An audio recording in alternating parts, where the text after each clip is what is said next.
புத்திசாலி. அவர் சொல்றது நம்ம கேட்கணும். அவர் ரொம்ப நல்லவர். எனக்கு அப்படிதான் தோணுது. அவர் எனக்கு பிடிச்சிருக்கு. அவர் தூங்கட்டும், விடுங்க.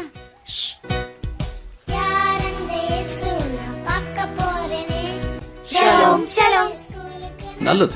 உங்களுக்கு வீடு இருக்கா? என்னோட பிதா எனக்கு தேவையான எல்லாத்தையும் கொடுக்கறாரு. உங்க அப்பா பணக்காரரா? இன்னொரு முறை இந்த கேள்விக்கு பதில் சொல்றேன். உங்களுக்கு பிடிச்ச உணவு எது? எனக்கு பல விதமான உணவுகள் பிடிக்கும்.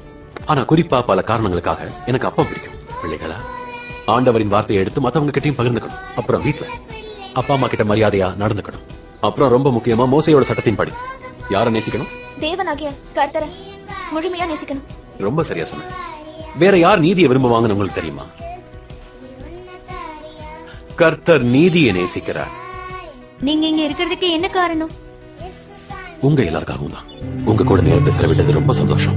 நீங்க எல்லாரும் ரொம்பவே விசேஷமானவங்க.